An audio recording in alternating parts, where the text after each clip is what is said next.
Hey guys, Hitman89 here, and welcome to my This is the Police 2 Honest Review. The game comes out on the 2nd of August on PC and later this year on PS4, Xbox One and Switch. It's developed by Weappy Studio and published by THQ Nordic, and the first This is the Police game came out 2 years ago on the 2nd of August too. You play as a police chief called Jack Boyd, and what makes the story and the game a lot more interesting is that Jack Boyd is a corrupt cop. By the way, I finished This is the Police 1 and I also finished the second one, and I'm not gonna spoil anything for you, but all I'm gonna say is that the story is interesting. Now without further ado, let's get into the review, and we're gonna start with the graphics. Artistically speaking, it's pretty damn good. The graphic design is very unique and the cutscenes are stylish and really interesting. Now technically speaking, it's average. It's got some 2D with some 3D, but like I said, the artistic part makes up for it, and for an indie game, I think it looks great, so the graphics are gonna get an 8 out of 10. Moving on to the sound, and we're gonna start with music. The soundtrack will definitely remind you of the old cop movies, so you'll find a lot of jazz. I mean, I'll let you listen to the audio for like 10 seconds before we talk about the sound effects and the dialogues. 534 complete.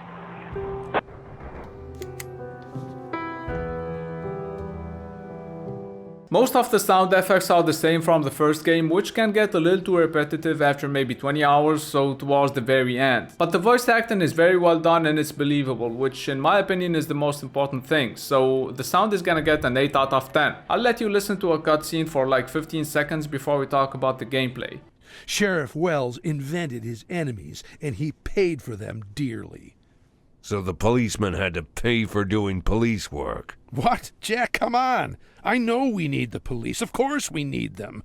There was a case here recently. Compared to the first game, this one has some new gameplay elements that are really fun. For example, the turn-based strategy part is great. Freeing hostages, defusing bombs, or just capturing dangerous criminals is a much needed break from the regular activities. Because the first game didn't have that much variety, and towards the end, the game went from being extremely addictive to just becoming a chore. That's not the case in This is the Police 2, but make sure you play it properly, because if you make way too many mistakes, then you will inevitably end up getting stuck and failing one of your main missions, which will lead to a game over screen. Because on this game, your decisions do matter, so make sure you read everything thoroughly and also think about the possible consequences of your actions before you make a decision. Because at first I thought the difficulty wasn't properly balanced, but it's just that I made a series of bad decisions and I didn't really know what I was doing when I first started playing. So after 12 hours I got stuck and I had to completely start over the game, which was much more enjoyable when I knew what I was doing, which is perfectly understandable. Now keep in mind that half the game is based around management and the other half is about strategy and tactics. You'll have to pick the right cops, preferably not the alcoholic ones so they don't crash into a tree, but also identifying the prank calls and the false alarms from the legit calls is primordial, especially when you have to send most of your units at the same time. You'll also have to upgrade your officer's skills, so make sure you pick the right ones. For example, intelligent cops can help you solve cases, while strong cops can restrain criminals easily. Long story short, there are tons of things that you have to manage on this game, and the gameplay is pretty good, so it's gonna get an 8.5 out of 10.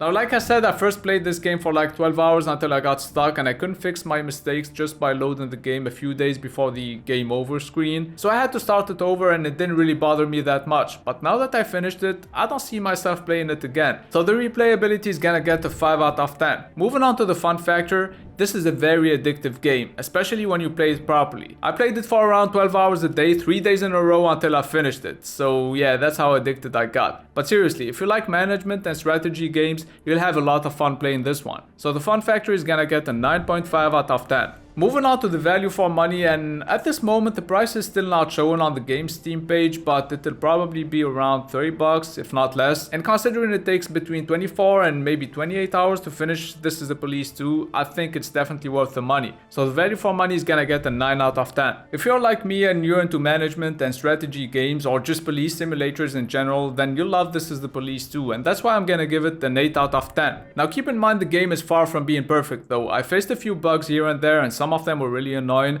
For example, there is a bug where you can't click anything and you have to load the last save, which in this game means that you have to start the day over, but let's just hope that most of these bugs get fixed so everyone can enjoy this game properly. But yeah, that's gonna be it for this review. Don't forget to leave a like if you found it useful, and also let me know what you think of the game if you got it. It's been Hitman89, see you guys very soon.